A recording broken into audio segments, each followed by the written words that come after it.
ಆತ್ರೇಯನ್ ಪ್ರಶ್ನೆಗೆ ದಿಶಾ ಏನೂ ಉತ್ತರ ಕೊಡ್ಲಿಲ್ಲ. ಆತ್ರೇಯನು ಅದಕ್ಕೆ ಫೋರ್ಸ್ ಮಾಡ್ಲಿಲ್ಲ. ದಿಶಾ ಮತ್ತೆ ಆತ್ರೇಯ ಮಾತಾಡ್ತಾ ಹಾಸ್ಪಿಟಲ್ ಹತ್ರ ರೀಚ್ ಆಗಿದ್ರು. ಆತ್ರೇಯ ಮೊದಲು ಕಾರಿಂದ ಇಳಿದು ದಿಶಾ ಇಳಿಯಕ್ಕೆ ಅಂತ ಡೋರ್ ಓಪನ್ ಮಾಡ್ದ. ಅವಳು ಅವನಿಂದ ಇಷ್ಟೊಂದು ಹಂಬಲ್ ಬಿಹೇವಿಯರ್ನ ಎಕ್ಸ್ಪೆಕ್ಟ್ ಮಾಡಿರ್ಲಿಲ್ಲ. ಅವಳು ಮತ್ತೆ ಅವನಿಗೆ ಥ್ಯಾಂಕ್ಸ್ ಹೇಳಿ ಕಾರಿಂದ ಕೆಳಗಿಳಿದ್ಲು. ಆತ್ರೇಯ ಅವಳನ್ನ ಬಿಟ್ಟು ಮತ್ತೆ ಕಾರ್ ಹತ್ತಿ ಅಲ್ಲಿಂದ ರಿಟರ್ನ್ ಹೊರಟ. ಅವನ ಕಾರ್ ಅಲ್ಲಿಂದ ದೂರ ಹೋಗ್ತಾ ಇದ್ದ ಹಾಗೆ ದಿಶಾ ನರ್ವಸ್ನೆಸ್ ಕಡಿಮೆ ಆಗ್ತಾ ಬಂತು. ಅವಳು ಕಾರಲ್ಲಿ ಕೂತಿದ್ದಾಗ ಆ ಟೈಮ್ನ ಸರಿಯಾಗಿ ಯುಟಿಲೈಸ್ ಮಾಡ್ಕೊಂಡು ಆತ್ರೇಯನ್ ಗಲ್ಲ ಅಬ್ಸರ್ವ್ ಮಾಡಿದ್ಲು.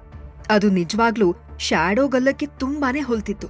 ಆದ್ರೆ ದಿಶಾಗೆ ಶ್ಯಾಡೋ ಮತ್ತೆ ಆತ್ರೇಯ ಒಬ್ರೇ ಅನ್ನೋದನ್ನ ಕನ್ಫರ್ಮ್ ಆಗಿ ಹೇಳೋದಕ್ಕೆ ಸಾಧ್ಯನೂ ಇರ್ಲಿಲ್ಲ, ಧೈರ್ಯನೂ ಇರ್ಲಿಲ್ಲ. ಅವಳಿಗೆ ಇವತ್ತು ಚಿಕ್ಕಪ್ಪಂಗೆ ಕುಕ್ ಮಾಡ್ಕೊಂಡ್ ಬರೋಷ್ಟು ಟೈಮ್ ಇರ್ಲಿಲ್ಲ. ಅದಕ್ಕೆ ಅವಳು ಕ್ಯಾಂಟೀನಿಂದ ಊಟ ಮತ್ತೆ ಒಂದಿಷ್ಟು ಫ್ರೂಟ್ಸ್ನ ತಗೊಂಡು ಮೇಲ್ಗಡೆ ಫ್ಲೋರಿಗೆ ಹೋದ್ಲು. ಈಗಾಗ್ಲೇ ಆಗಿರೋ ಅನಾಹುತ ಸಾಲ್ದು ಅನ್ನೋ ಹಾಗೆ ಲಾಸ್ಯಾ ಶಶಿಧರ್ಗೆ ಇನ್ನೂ ಸವಾಲ್ ಹಾಕೋಕೆ ಶುರು ಮಾಡಿದ್ಲು. ಏನ್ ದೊಡ್ಡ ರಾಜವಂಶ ನಿಂದು, ನೀನು ನನ್ನ ಮಗಳಲ್ಲ ಅಂತ ಅಂದ್ರೆ ನಂಗೇನ್ ನಷ್ಟ ಇಲ್ಲ. ನೀವೆಲ್ರೂ ಬಡವ್ರೆ, ನಾನ್ಯಾಕ್ ನಿಮ್ ಬಡತನದ ಪಾರ್ಟ್ ಆಗ್ಲಿ? ನಾನು ನಿನ್ ಫ್ಯಾಮಿಲಿಗೆ ಸೇರ್ದೋಳು ಅಲ್ಲ ಅಂತ ಅಂದ್ರೆ ನನಗಿನ್ನೂ ಒಳ್ಳೇದೆ. ನಾನು ನನ್ನ ಸ್ಟೆಪ್ ಫಾದರ್ನ ಮೀಟ್ ಮಾಡಿದ್ಮೇಲೆ ಅವ್ರ ಮಗಳೇ ಆಗ್ತೀನಿ ಬಿಡು ಅಂತ ಲಾಸ್ಯಾ ಹೇಳಿದ್ಲು. ಅವಳ ಮಾತ್ ಕೇಳಿ ಶಶಿಧರ್ ಮೈಯೆಲ್ಲ ಕೋಪದಿಂದ ಕಂಪಿಸ್ತಿತ್ತು. ಅವರ ಕೈಗಳು ಕೆಂಪಾಗಿದ್ವು. ಅವರಿಗೆ ಉಸಿರಾಡಕ್ಕೆ ಸಾಧ್ಯ ಆಗದೆ ಸಡನ್ ಆಗಿ ಪ್ರಜ್ಞೆ ತಪ್ಪಿದ್ರು. ದಿಶಾ ಭಯದಲ್ಲಿ ಆಲ್ಮೋಸ್ಟ್ ಅಳ್ತಾ, ಅಪ್ಪ ಅಪ್ಪ ಡಾಕ್ಟರ್ ಪ್ಲೀಸ್ ನಿಮ್ ಕಾಲ್ ಹಿಡ್ಕೋತೀನಿ, ಇವ್ರನ್ನ ಸೇವ್ ಮಾಡಿ ಪ್ಲೀಸ್ ಅಂತ ಡಾಕ್ಟರ್ ಹತ್ರ ರಿಕ್ವೆಸ್ಟ್ ಮಾಡ್ಕೋತಾ ಇದ್ಲು. ಆಗ ಡಾಕ್ಟರ್ ತಕ್ಷಣ ಇನ್ಸ್ಟ್ರೂಮೆಂಟ್ಗಳಲ್ಲಿ ಇದ್ದ ರೀಡಿಂಗ್ ಎಲ್ಲ ಚೆಕ್ ಮಾಡಿ, ಪೇಷಂಟ್ ಬ್ಲಡ್ ಪ್ರೆಷರ್ ತುಂಬಾ ಡೌನ್ ಆಗಿದೆ ಅಂಡ್ ಇವ್ರ ಹಾರ್ಟ್ ರೇಟ್ ಕೂಡ ಡೌನ್ ಆಗ್ತಾ ಇದೆ. ನಾವೀಗ್ಲೇ ಇವ್ರನ್ನ ಎಮರ್ಜೆನ್ಸಿ ವಾರ್ಡ್ಗೆ ಕರ್ಕೊಂಡು ಹೋಗ್ಬೇಕು ಅಂತ ಅಂದ್ರು. ದಿಶಾ ನರ್ಸ್ಗಳಿಗೆ ಚಿಕ್ಕಪ್ಪನ ಎಮರ್ಜೆನ್ಸಿ ರೂಮ್ ಕಡೆ ಕರ್ಕೊಂಡು ಹೋಗೋಕೆ ಹೆಲ್ಪ್ ಮಾಡಿದ್ಲು. ಆದ್ರೆ ಅವಳಿಗೆ ಎಮರ್ಜೆನ್ಸಿ ರೂಮ್ ಒಳಗೆ ಹೋಗೋಕೆ ಪರ್ಮಿಷನ್ ಇರ್ಲಿಲ್ಲ. ಅವಳು ಮತ್ತೆ ಮೊದಲಿನ ಹಾಗೆ ಹೊರಗಡೆ ಬಾಕಿಯಾಗಿದ್ಲು. ಅವಳು ತುಂಬಾ ಹೆಲ್ಪ್ಲೆಸ್ ಆಗಿ ಅವಳ ಕೂದಲು ಹಿಡ್ಕೊಂಡು ಗೋಡೆಗೆ ಒರಗಿ ಕೂದ್ಲು. ಅವಳು ಟೆನ್ಷನ್ ನಲ್ಲಿ ಜೋರಾಗಿ ಉಸಿರಾಡ್ತಿದ್ಲು. ಲಾಸ್ಟ್ ಟೈಮ್ ಈ ತರ ಆಗಿ ಇನ್ನೂ 15 ದಿನನೂ ಆಗಿರ್ಲಿಲ್ಲ. ಅವಳು ಚಿಕ್ಕಪ್ಪ ಮತ್ತೆ ಎಮರ್ಜೆನ್ಸಿ ರೂಮಲ್ಲಿದ್ರು. ದಿಶಾ ಅವಳ ಕೆನ್ನೆಗೆ ಅವಳೇ ಹೊಡ್ಕೊಂಡ್ಲು. ಸುಮ್ನೆ ಅಚಿಂತ್ಯ ಕೊಡ್ತೀನಿ ಅಂದಿದ್ 1 ಲಕ್ಷದ ಆಸೆಗೆ ನಾನ್ಯಾಕೆ ಇವತ್ತಲ್ಲಿ ಹೋಗ್ಬೇಕಾಗಿತ್ತು? ಒಂದ್ ವೇಳೆ ಇವತ್ತು ಬೇಗ ವಾಪಸ್ ಬಂದು ಚಿಕ್ಕಪ್ಪನ್ ಜೊತೆ ಇದ್ದಿದ್ರೆ ಲಾಸ್ಯಾ ಈ ರೀತಿ ಬಿಹೇವ್ ಮಾಡಕ್ಕೆ ಸಾಧ್ಯನೇ ಇರ್ಲಿಲ್ಲ ಅಂತ ದಿಶಾ ಕೋಪದಲ್ಲಿ ಮುಷ್ಟಿ ಬಿಗಿ ಹಿಡಿದ್ಲು. ಲಾಸ್ಯನ ನೆನ್ಪಾಗ್ತಾ ಇದ್ದ ಹಾಗೆ ಅವಳಿಗೆ ಸಿಕ್ಕಾಪಟ್ಟೆ ಕೋಪ ಬಂತು. ದಿಶಾ ಅಲ್ಲಿಂದ ಎದ್ದು ವಾರ್ಡ್ ಕಡೆ ವಾಪಸ್ ಬಂದ್ಲು. ಆಗ ಲಾಸ್ಯಾ ಅಲ್ಲಿಂದ ಹೋಗೋಕೆ ರೆಡಿ ಆಗ್ತಿದ್ಲು. ದಿಶಾ ಬಂದಿದ್ ನೋಡಿ ಲಾಸ್ಯಾ ನಗ್ತಾ, ಹೋ ಅವನೇನ್ ತೀರ್ಕೊಂಡ್ನ ಇಲ್ವಾ ಅಂತ ಕೇಳ್ದ. ಧಡ್ ಅಂತ ಒಂದು ಜೋರಾದ ಸೌಂಡ್ ಹೊರಗ್ ಬಂತು. ದಿಶಾ ಜೋರಾಗಿ ಬಾಗ್ಲು ಕ್ಲೋಸ್ ಮಾಡಿ ಲಾಕ್ ಮಾಡ್ಕೊಂಡಿದ್ಲು. ಈಗ ಆ ವಾರ್ಡ್ ರೂಮ್ ಅಲ್ಲಿ ದಿಶಾ ಮತ್ತೆ ಲಾಸ್ಯಾ ಇಬ್ರೇ ಇದ್ರು. ದಿಶಾ ಏನ್ ಮಾಡ್ತಾ ಇದ್ಯಾ ನೀನು ಅಂತ ಲಾಸ್ಯಾ ಕೇಳಿದ್ಲು. ದಿಶಾ ಈಗ ಯೋಚನೆ ಮಾಡೋ ಶಕ್ತಿನ ಕಳ್ಕೊಂಡಿರೋರ್ ಹಾಗೆ ಕಾಣ್ತಿದ್ಲು. ನಾನೇನ್ ಮಾಡ್ತಾ ಇದ್ದೀನಾ ಅಂತ ಕೇಳುವಾಗ ಅವಳ ಕಣ್ಗಳು ಕೆಂಡದ ಹಾಗೆ ಕೆಂಪಾಗಿದ್ವು. ನಾನೇನೂ ಮಾಡ್ತಿಲ್ಲ, ನಾನು ಕೆಟ್ಟ ಜನರಿಗೆ ಶಿಕ್ಷೆ ಕೊಡ್ತಿದ್ದೀನಷ್ಟೇ ಅಂತ ಅಂದ್ಲು. ಅವಳು ಹಾಗೆ ಹೇಳ್ತಾ ಪಕ್ಕದಲ್ಲಿದ್ದ ಒಂದು ಚೇರ್ನ ತಗೊಂಡು ಲಾಸ್ಯನ್ ಕಡೆ ಬೀಸಿದ್ಲು. ಅಯ್ಯೋ ಅಂತ ಜೋರಾಗಿ ಕುಗ್ತಾ ಲಾಸ್ಯಾ ಬಗ್ಗಿ ಅದರಿಂದ ತಪ್ಪಿಸ್ಕೊಂಡ್ಲು. ದಿಶಾ ಏನಾಗಿದೆ ನಿಂಗೆ? ಹುಚ್ಕಿಚ್ ಹಿಡ್ದಿದ್ಯಾ? ಯಾಕೆ ಈ ತರ ಆಡ್ತಾ ಇದ್ಯಾ ಅಂತ ಲಾಸ್ಯಾ ಕೇಳಿದ್ಲು. ಹೌದು, ನನಗೆ ಹುಚ್ಚ ಹಿಡ್ದಿದೆ. ನೀನ್ ಇಲ್ಲಿಂದ ಓಡ್ ಹೋಗ್ಬೇಕು ಅನ್ಕೋತಿದ್ಯಾ? ಡೋರ್ ಅಂತೂ ಲಾಕ್ ಆಗಿದೆ. ನಿಂಗೀಗ ನನ್ನ ಕೈಯಿಂದ ಎಸ್ಕೇಪ್ ಆಗ್ಬೇಕು ಅಂತಿದ್ರೆ ನೀನು ಆ ಕಿಟಕಿಯಿಂದ ಹೊರಗಡೆಗೆ ಜಂಪ್ ಮಾಡ್ಬೇಕು ಅಷ್ಟೇ ಅಂತ ದಿಶಾ ಅಂದ್ಲು. ಅವಳಿಗೆ ತುಂಬಾನೇ ಕೋಪ ಬಂದಿತ್ತು. ಆದ್ರೂ ಅವಳು ಕಾಮ್ ಆಗಿರೋ ತರ ನಡ್ಕೋತಿದ್ಲು. ಅವಳು ಚಿಕ್ಕಪ್ಪ ಇದ್ದಿದ್ದು ಆಸ್ಪತ್ರೆಯ 17ನೇ ಫ್ಲೋರಲ್ಲಿ. ಸೊ ಲಾಸ್ಯಾ ಅಲ್ಲಿಂದ ಜಂಪ್ ಮಾಡೋಕೆ ಧೈರ್ಯ ಮಾಡೋ ಚಾನ್ಸೇ ಇರ್ಲಿಲ್ಲ.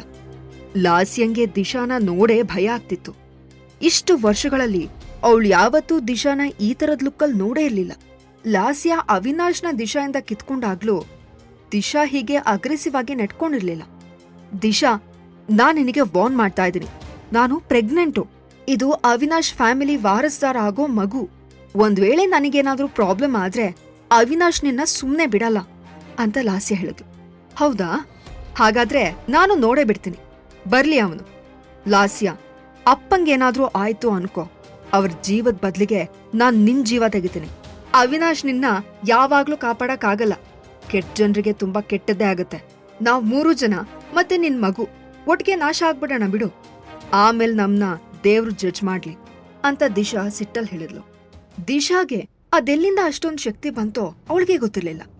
ಅವಳು ಬೆಡ್ ಪಕ್ಕ ಇದ್ದಿದ್ ಸ್ಟ್ಯಾಂಡ್ ನ ತಗೊಂಡು ಫುಲ್ ಫೋರ್ಸ್ ಅಲ್ಲಿ ಲಾಸ್ಯ ಬಚ್ಚಿಟ್ಕೊಂಡ್ ಕಡೆ ಎಸೆದ್ಲು.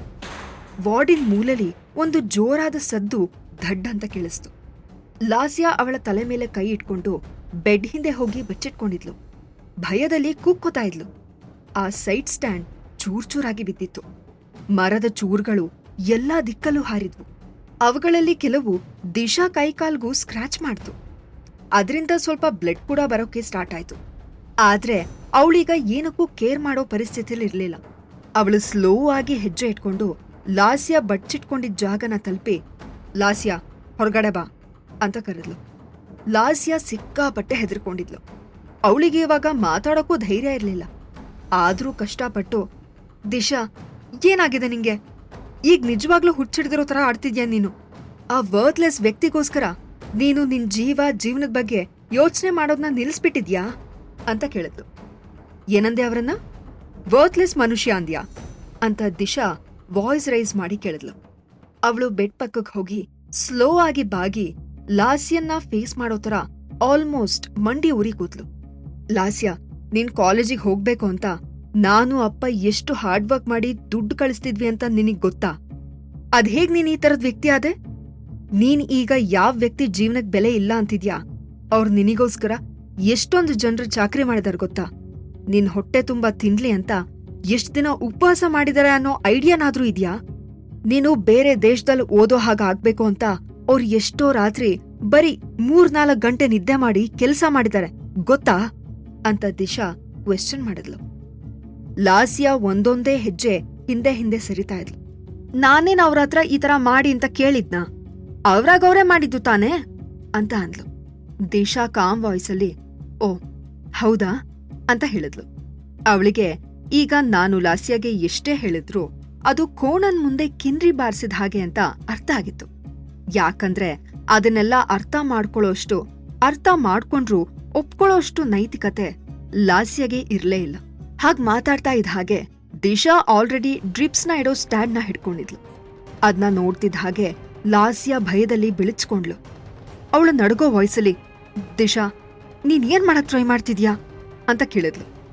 ದಿಶಾ ಮತ್ತೆ ಕಾಮ್ ಆಗಿ, ನಾನೀ ಬಗ್ಗೆ ಸರಿಯಾಗಿ ಯೋಚನೆ ಮಾಡ್ದೆ.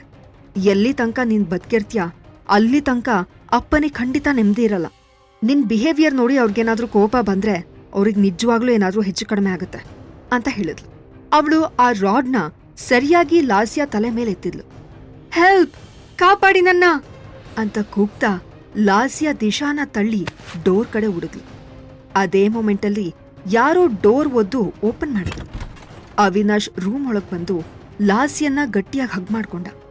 ದಿಶಾ ಲಾಸ್ಯಂಗೆ ಅಂತ ಬೀಸಿದ ಏಟು ಅವನಿಗೆ ಹೊಡಿತು. ಈ ಎಲ್ಲ ಪ್ರಶ್ನೆಗಳಿಗೆ ಉತ್ತರ ಬೇಕು ಅಂದ್ರೆ ಈಗಲೇ ಪಾಕೆಟ್ ಎಫ್ಎಂ ಅಪ್ಲಿಕೇಶನ್ ಡೌನ್ಲೋಡ್ ಮಾಡಿ ಮತ್ತು ಕೇಳಿ ಸೀಕ್ರೆಟ್ ಹಸ್ಬೆಂಡ್. ಅಪ್ಲಿಕೇಶನ್ ಡೌನ್ಲೋಡ್ ಮಾಡಲು ಡಿಸ್ಕ್ರಿಪ್ಷನ್ ನಲ್ಲಿರುವ ಲಿಂಕ್ ಅನ್ನು ಕ್ಲಿಕ್ ಮಾಡಿ.